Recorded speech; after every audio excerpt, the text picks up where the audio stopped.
Hi everyone, Nella here with little Isaac, being of pure chaos. He's just so adorable. I was getting kind of bored of having him completely bare-chested, so he's actually wearing the obi for my MSD kimono, so it works kind of as a top for him. Anyway, he's just here to be adorable. I mean, terrifying. And this video is actually about the head that I have coming in. It still has not yet arrived in Canada, but it left Finland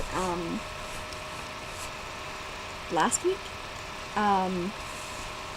So I apologize for the cat going in and out of frame. He's not happy to be not the center of attention right now. Anyway, so this video is about the head that I have coming in and the 4 ideas I have about what I may do with it. Idea number 1.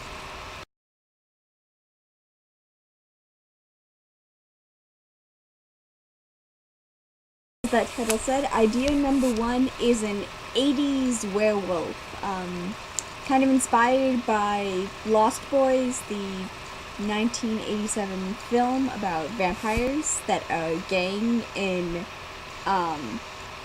California. It's an awesome film. It is so 80s though, but that's part of its charm, I find. And I kind of like the idea of having like a monster character from the 80s and like this massive mane of hair and these garish colored outfits and like super shoulder padding like a linebacker and weird shapes of clothing and stuff that isn't flattering now but was fashionable then. So that's idea number 1. Idea number 2.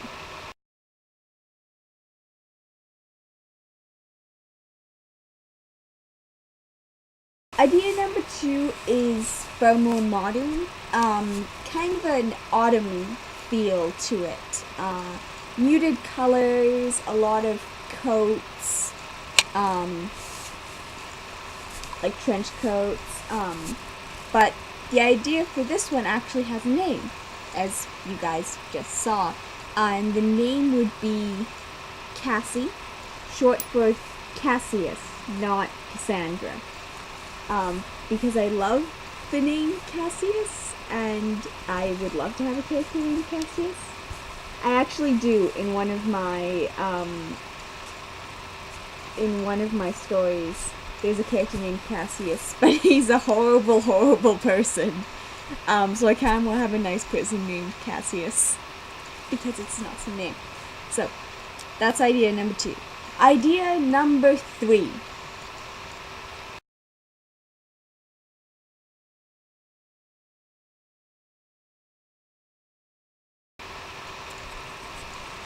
Idea number 3 is Hofbrinkel, which is the last name, of a robot character I'd come up with. It was originally Mercury Hofbrinkel, and she was like this ridiculously adorable robot, kind of cyborg robot, and she was absolutely like the freaking cutest little thing you've ever seen.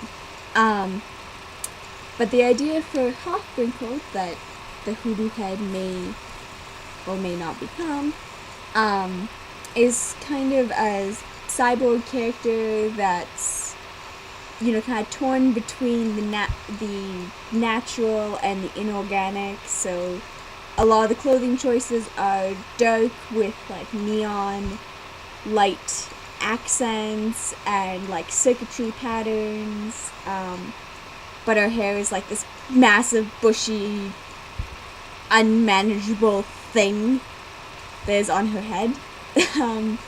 So that's the fourth idea. Sorry, the third idea. Now for the fourth idea.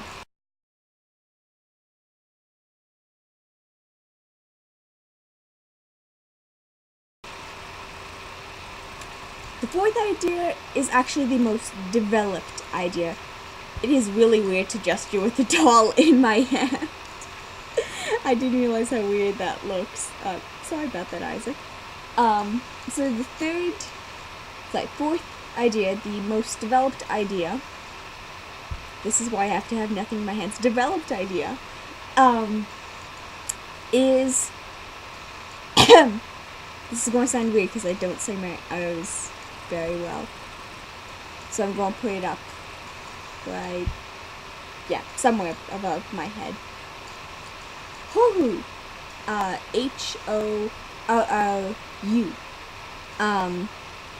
Or since she also has the speech impediment, Ho-woo, which is what it sounds like when she says it.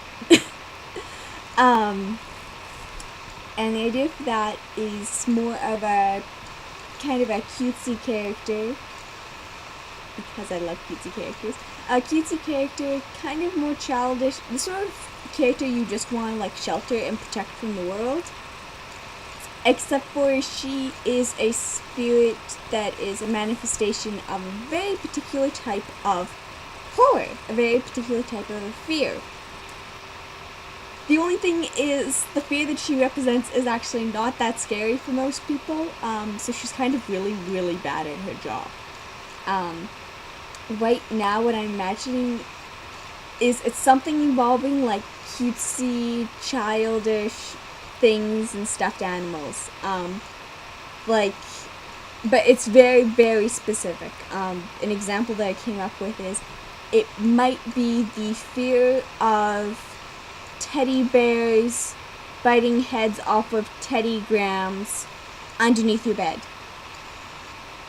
Like, it's really, really specific and not that frightening for most people. But she tries so hard. And I was originally thinking, I was going, oh, but, you know, like, I don't have any characters that are just really, like, a manifestation of, abstract thought. Now, wait a moment. I totally do. I have my Spirit of Chaos.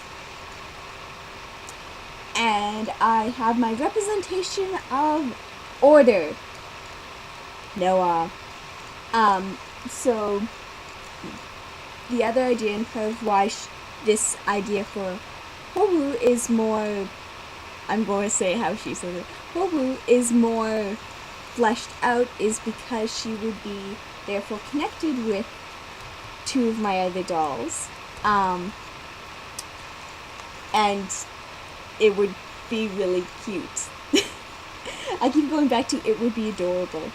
And I actually even know how she would connect to the Curiosity Shop.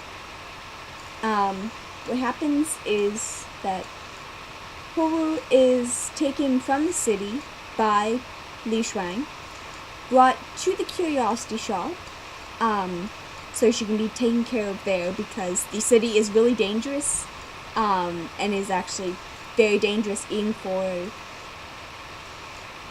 abstract spirits like Horu. So Li Shuang takes her to the Curiosity Shop where she can be safe. And Miss Celeste goes, you know who would be perfect for taking care of a little spirit of fear? Noah, my good friend Noah. So yes, that's kind of the ideas that I have bumping around in my head.